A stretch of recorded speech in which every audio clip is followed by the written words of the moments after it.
Tonight's stories, of course, to do with the 2019 budget. Well, economist Professor Boateng has been making suggestions on how to deal with the unemployment situation in the country. His suggestions come on the back of the 2019 budget presented by the Finance Minister Ken Ofori-Atta, where he projected that 30,000 jobs will be created next year.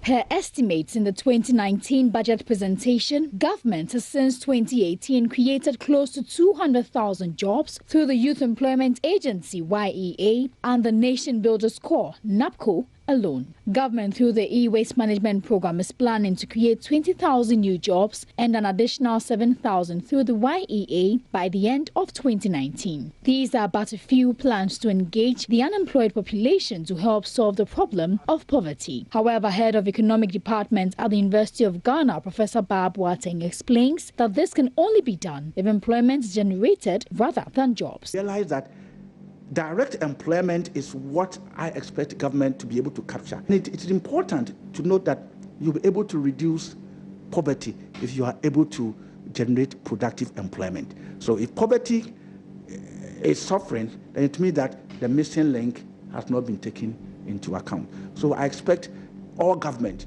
to consider a way of capturing the employment effect of policies, and we'll be able to know how government is faring as far as economic policies are concerned. He also explained that government creating an enabling environment for the private sector will help generate more employment. If the budget is able to address the constraints that private sector is facing, then we'll be able to have the private sector expand and employ in a sustainable manner. I mean, if you look at the figures, I feel quite comfortable because now inflation has now trended down to below 10%. And if you look at lending rate has also trended down from the 30-35%, now within the 20. Now, the Ghana Real Estate Developers Association, GREDA, has lauded government's decision to set aside 1 billion cedis as seed capital for Mortgage Housing Fund. Executive Secretary of GREDA, Samuel Amagaibo, is however calling for prompt release of the fund for its intended purpose. Ebenezer Sabute has more. Housing deficit of about 1.7 million has been a cause of worry for both past and current government in the Fourth Republic. According to the Minister of Finance, Ken Ofori-Atta, government has committed to a billion cedis mortgage and housing finance fund, which will be seeded with a minimum of 100 million cedis every fiscal year over the next 5 years. Executive Secretary of the Ghana Real Estate Developers Association has, however, lauded the decision. The issue of the mortgage financing, which is also a bit expensive right now, and so we need some capital injection into it. So when capital is being injected, would that result to reduction in? Of course. I mean, if it is costing me, let me give you a simple analysis. If I am building and I don't have the money and I'm going to borrow, I go to the open market, I borrow around 30-32%. When I'm done with the house and you want to buy from me, you also don't have the money. So you also go and see a mortgage financing company. He also slaps another 32%. So it means that financing alone, you, the final consumer, you've been slapped twice because I have gone for it and it is pending on my books, and you are also coming, you don't have the money. So if we fix this and say it is halved, for example, it means that if I go for 15 and you go for 15, at least you get it at one point, which is 30. Yeah, so it's a very good intervention that when it comes through, real estate developers would definitely reduce their prices for us to benefit from it.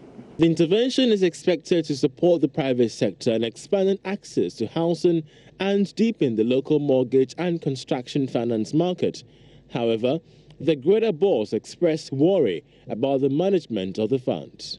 It is always good to get some of these interventions, but if you don't manage it well, it can even come and collapse the market. Because look at the situation where existing projects, developers have gone in, borrowed so much, want to do certain projects, and then suddenly somebody drops, some good funding somewhere that is 5% to borrow. Have you looked at what is going to happen to existing facilities that have been given out? Those who took it, these things can break economic crunch. I mean, internationally, people have suffered because of some of this. But I believe that there's a way to inject this capital into the system that will sort of mitigate against any disaffection for any part of the business that think that some of these things don't work out for them. Meanwhile, government has begun discussions with some banks to support the private sector in financing housing projects in the country. In other news tonight, the Minister of Lands and Natural Resources, Kweku Asmatreme, has warned mining corporations against the non-payment of dividends, saying sanctions could soon be meted out to defaulters by the end of 2018. So far, some of these companies have cited non-profitability as reason for non-payment. The minister was speaking at the presentation of a $16 million dividend by Goldfields West Africa. Goldfields West Africa has renewed its commitment to increase local content to the benefit of local enterprise and the wider economy. This is after the gold mining firm paid a dividend of $16 million to government through the Ministry of Lands and Natural Resources, even though some mining companies have defaulted in dividend payments. Executive Vice President and head of Goldfields West Africa, Alfred Beku, presented the checks and spoke to Joy Business. Per the development agreement we have with the government, to ensure that there is always money coming through to the government, we have what we call the advance guaranteed payment. That is, in the course of the year, before we declare the dividend, we pay 5% of our profit after tax, and that is the first check, which is the 1 million for Daman, and then the second check, which is the 5.8 million, is the advance guaranteed payment for Takwa, which is the 5.8 million, and then the last but not least, check of 9.2 million is the real dividend when we're ready, which we declared. Meanwhile, the Minister for Lands and Natural Resources, Kweku Asmatreme, has warned mining corporations against the non-payment of dividends, saying sanctions could soon be meted out to defaulters by the end of 2018. Come to think of it, so many mine companies in the country have defaulted in dividend payment. Some have stayed off, and for almost 10 years, they had not paid. We've written to all such companies, and we are urging them to pay up. Other than that, the whip is strong. And we deal with them as per our laws, particularly Act 703. You cannot do your business, and the little that has to come to the government, you sit on. Some are talking of, we didn't declare any dividend. We made no profit. Therefore, no dividend could be declared. Then why are you in business for all these years if you are not making profits? Goldfields Ghana, which has operating mines in Takwa and Daman in the western region, says its local content strategy ensures that a significant amount of the company's procurement expenditure goes to local contractors and suppliers. All right, you're watching Business Live. We are taking a short break. We'll be back with more. Yeah, welcome back to Business Live, to our main story now. So yesterday, during the budget presentation, government actually outlined some interventions for the agricultural sector. They spoke about the livestock model, planting for food and jobs, and then the rearing for food and jobs as well. And so are these interventions going to solve the sector's problem? We've been joined by the project manager of the Peasant Farmers Association, who is in the person of Charles Inyaba. Did I get the name right? Yeah, right. Thanks so much for joining me. You listened to the finance minister yesterday. Your initial thoughts on the agricultural sector? My initial thoughts are that I think if you look at the various areas that are outlined in the budget, is good. It looks good.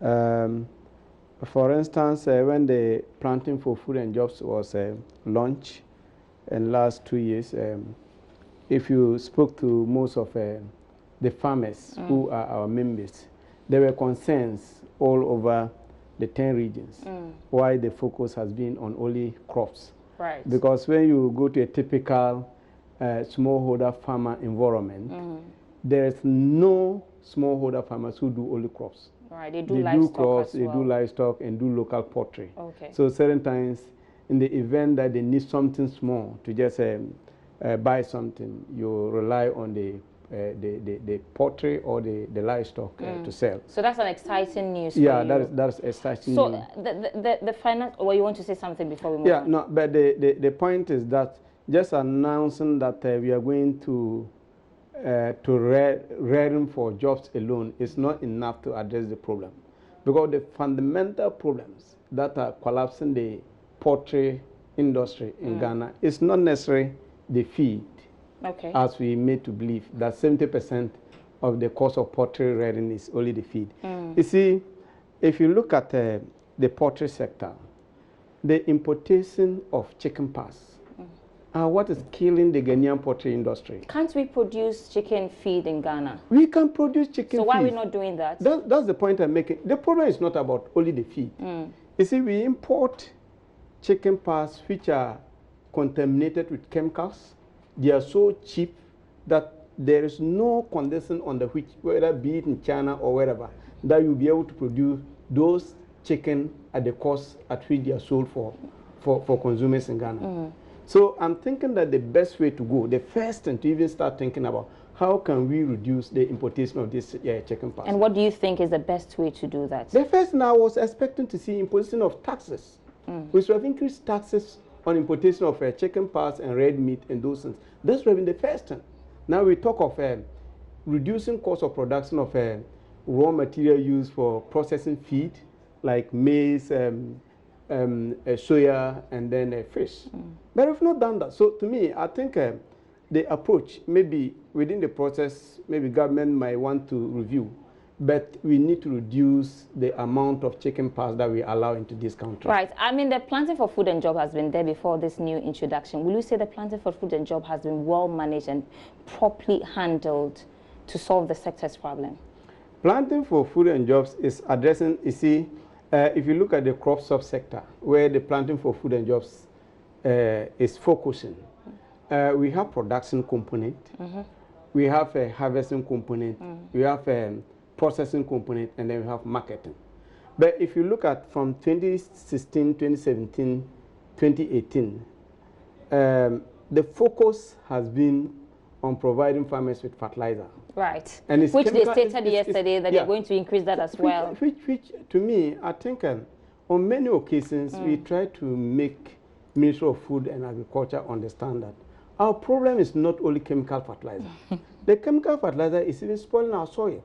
And if you imagine the amount of money that is put into importing this chemical fertilizer for farmers, to me, I was expecting to actually see some reduction in the importation of chemical fertilizer. Then we will put that to support other areas.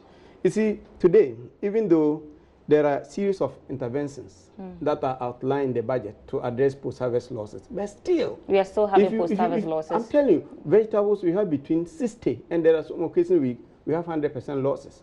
Even cereals, where we have a number of warehouses, if you take maize, sorghum, and then rice, we still have between 15 to 30% post-harvest losses. Let me just say experience that I had last 2 weeks. Quickly. Yeah, I won't keep right. We actually aggregate sorghum from our farmers in Upper East for Guinness Ghana. And that's what is used to produce malt and then Guinness that we all take. I sent this sorghum 1,500 bags of 50 kg. We got there and they said the moisture content was high, so it was rejected. We looked the whole Kumasi. I couldn't get warehouse to dry this sorghum, and I have to bring them back to Tekima. Yeah, that brings me in. Government is saying that they have increased warehouse storage capacity to around 80,000 metric tons. How do you receive that news as well? Yeah, they are to increase, but if you said they are to increase, yes, right? That's what has been budgeted for. Yeah, that's fine. That's fantastic. That's good news.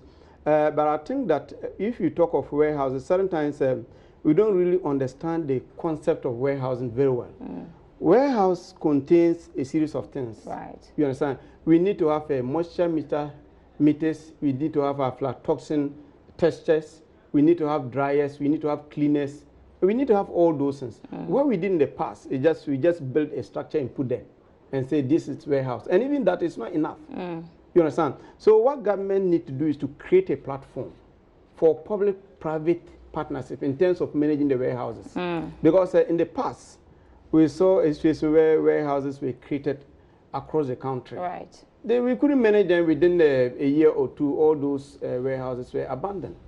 So I think that we need to be more innovative in terms of providing this warehouse so that they'll be able to live to their use. All right, Mr. Nyaba, thank you so much for coming. I'm sure we have a lot to talk about with regard to the commodity exchange and all that were said in the budget, but we'll leave it for now and we'll surely revisit the agriculture sector as far as the budget presentation is concerned. Two other stories now. She used to sell 15 bags a day, but following the 50% increment, Alima is unable to sell pure water now. But that's what we've been following up on the pure water increment, the 5% that was increased by the Packaged Water Producers Association. But we'll definitely bring you that story later in our subsequent bulletins. But right about now, we want to wrap up on Business Live. And my name is Sandra Esinam Apeno, and I have been doing this with Darokwa. Thanks for watching.